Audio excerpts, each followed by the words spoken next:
안녕하세요. 상식이 돈이 되는 지식스쿨 크리스티입니다. 시작은 미약하나 끝은 창대하리라. 6.25 전쟁을 치른 한국은 한때 세계에서 가장 못 사는 나라였습니다. 그렇지만 우리는 한강의 기적을 이뤄냈고 이제는 어떤 나라도 따라오지 못할 경제 발전과 민주주의를 이뤄냈죠. 한국은 이러한 성장을 원동력으로 각종 첨단 기술력과 경제력을 갖췄고요. 이제는 다양한 분야에서 다른 나라들을 압도할 만큼 성장했습니다. 오늘은 한국이 어떤 분야에서 강세를 보이고 있는지 알아보겠습니다. 영상 시작 전 좋아요와 구독하기 부탁드립니다. 첫째는 LNG선입니다. 1994년 한국은 유럽보다 30년, 일본보다는 10년 정도 늦게 액화 천연가스를 해상으로 운반하는 LNG선을 만들었습니다. 지금은 전 세계 LNG선 97%를 한국이 만들 정도로 우리 선박이 시장에서 압도적인 점유율을 기록하고 있어요. 최근 카타르에서는 LNG선 100척을 수주했다고 합니다. 그 규모는 23조 원에 달할 정도로 LNG선 수주 역사상 최대 규모였죠. 또 카타르는 한국의 도크까지 탐내고 있을 만큼 지금 한국의 조선업은 전 세계 최고 수준입니다. 이번 카타르 수주가 한국을 택하면서 전 세계는 배 만드는 기술은 역시 한국이라며 칭찬했습니다. 한국이 카타르에 LNG선을 수주한다는 소식을 듣고 한때 세계 LNG 운반선 건조를 독점했던 일본이 패배했다면서 참담한 심정이라고 밝혔습니다. 그런데 중국은 카타르로부터 고작 16척을 수주했으면서 한국을 뒤집을 자신이 있다라고 말했어요. 최근 중국이 몇 년 동안 한국의 조선업을 따라잡기 위해 부단히 노력했거든요. 중국은 언젠가 한국과 정면 대결을 하겠다는 포부를 밝혔습니다. 그렇지만 한국은 오히려 그 격차를 더 벌리고 있죠. 최근에는 미래 경쟁력을 확보하기 위해 AI로 선박을 원격 조정하는 기술까지 선보였거든요. 중국이나 일본이 한국을 따라오려면 아직 한참 멀었다는 겁니다. 전 세계는 가장 가난한 나라였던 한국이 IT 강국이 되고 또 조선업을 선도하는 나라가 된 사실을 굉장히 놀라워하고 있습니다. 요즘에는 조선업과 IT뿐만 아니라 우리가 잘 모르고 있던 분야에서도 한국의 위상이 올라가고 있는데요. 둘째는 건설 분야입니다. 현재 세계 6위의 건설 기술력을 갖고 있다고 평가받는 우리나라는 거중기를 만든 정약용 선생의 기질을 물려받은 게 아닐까 싶을 정도로 뛰어난 건축 기술을 통해 세계 곳곳의 랜드마크들을 많이 건설하고 있는데요. 세계에서 가장 높은 건물 두바이의 부르즈 칼리파, 세계에서 가장 큰 분수가 있다는 싱가포르의 선택시티, 건물 자체가 52도나 기울어져 있는 싱가포르의 마리나베이 샌즈 호텔, 타이베이의 세계 금융센터인 대만의 타이베이 101, 이 외에도 수많은 세계 랜드마크들의 한국의 건설 기술이 들어가 있습니다. 특히 말레이시아에 있는 88층 쌍둥이 빌딩 페트로나스 트윈타워는요. 한쪽은 한국이, 다른 한쪽은 일본이 건설한 빌딩입니다. 한국은 일본보다 35일이나 늦게 공사를 시작했지만 일본보다 6일이나 먼저 공사를 끝마쳤다고 해요. 건설 기술력만으로도 한일전에서 우리가 이긴 겁니다. 또 터키에 있는 세계에서 가장 긴 현수교 차나칼레 대교도 일본을 제치고 한국이 사업을 따냈습니다. 한국은 국내에서도 긴 거리의 현수교를 많이 만든 노하우가 있어서 일본 같은 건설 강국을 제치고 수주를 따낼 수 있었어요. 이 차나칼레 대교가 완공되면서 한국 건설사의 토목 기술력은 세계 시장을 장악하게 됐죠. 셋째, 철도 사업에서도 한국이 강세를 보이고 있습니다. 터키는 세계 관광도시 6위인 만큼 한참 인프라 사업을 확장 중인데요. 최근 한국철도시설공단은 국내 기업들과 함께 터키 고속철도 사업 수주를 추진하고 있습니다. 세계 각국의 랜드마크와 교량 건설을 맡았던 한국이 터키의 고속철도 사업까지 맡는다면 철도 기술까지도 우리가 다른 나라보다 앞서가는 게 되겠죠.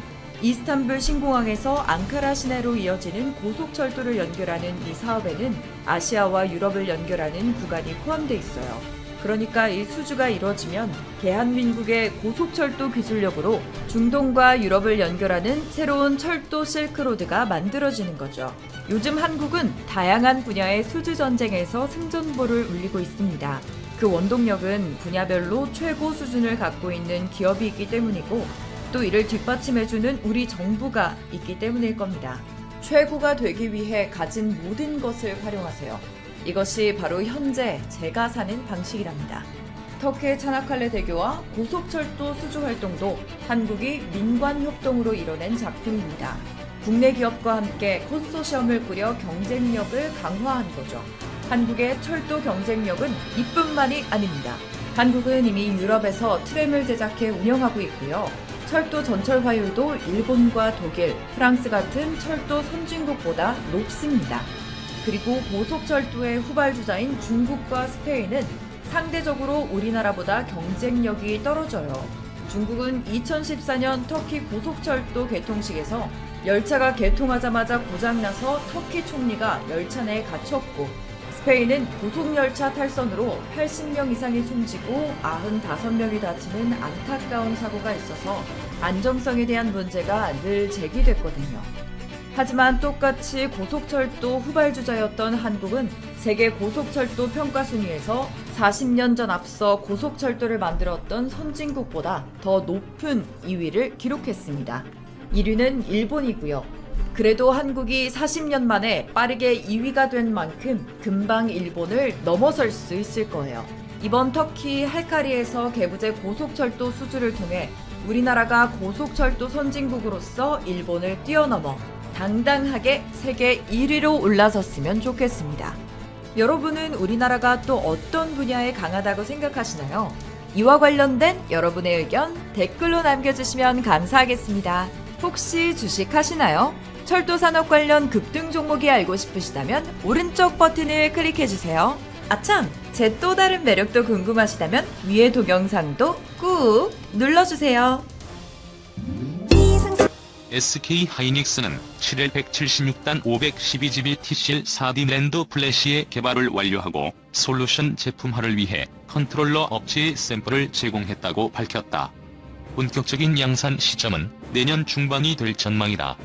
앞서 지난달 중순 미국 마이크론은 176단 랜드 플래시의 양산을 발표했다. 반도체 적층은 128단까지 삼성전자와 SK 하이닉스가 앞서 있었지만 이 양산 발표로 마이크론이 단숨에 선두에 서게 됐다. SK 하이닉스는 비록 양산은 늦었지만 신기술이 적용된 자사의 176단 랜드로 단숨에 마이크론을 뛰어넘겠다는 목표다. SK 하이닉스 새기술 PUC 적용 고층 건물에 지하주차장 만드는 식.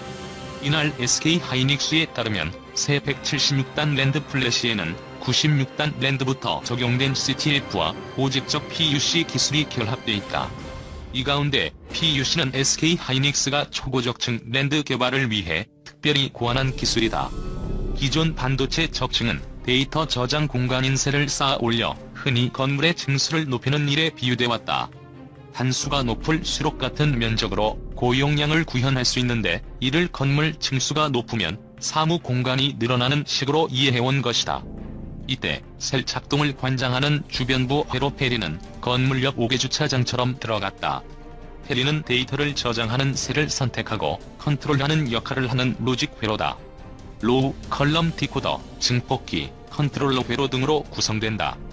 주변부로 불리고 있지만 메모리 반도체에서는 필수적인 영역이다. 전체 메모리에서 20에서 30%의 면적을 차지하고 있다. SK 하이닉스는 이 페리를 셀 밑으로 집어 넣었다. 5개 주차장을 지하로 이동시킨 것이다. 이 기술에 대해 SK 하이닉스 측은 반도체 업계의 지상 과제인 면적 문제를 해결해 생산 효율성을 높인 것이라고 밝혔다. 랜드 플래시의 단수를 높이는 일을 3D라고 부르는데 이와 비교하기 위해 SK 하이닉스는 새 기술의 4D라는 이름을 붙였다. SK 하이닉스에 따르면 3세대 176단 랜드 플래시는 업계 최고 수준의 웨이퍼당 생산 칩수를 확보했다.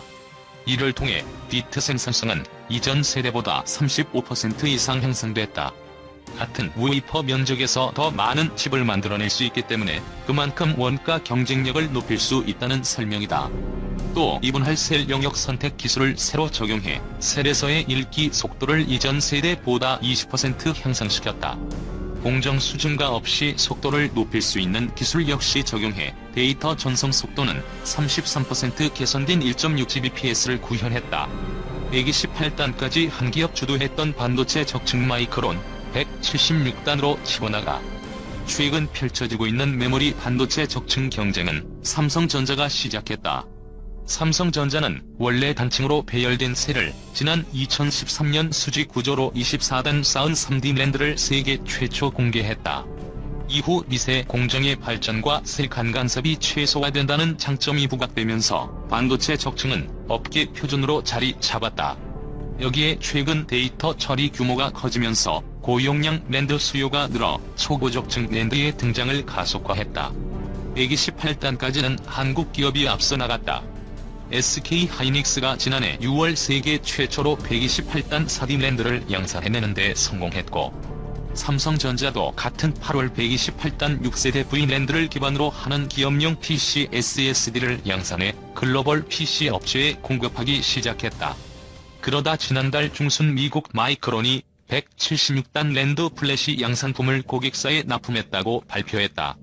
마이크론 측은 176단 제품의 면적은 기존 주력 제품인 96단 랜드 플래시보다 30% 줄었고 데이터 처리 속도는 35% 이상 향상됐다고 했다.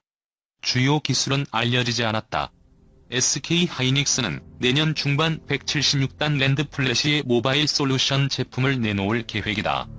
이 랜드 플래시는 이전 2세대보다 최대 읽기 속도 약 70%, 최대 쓰기 속도 약 35% 향상된 것이 특징이다.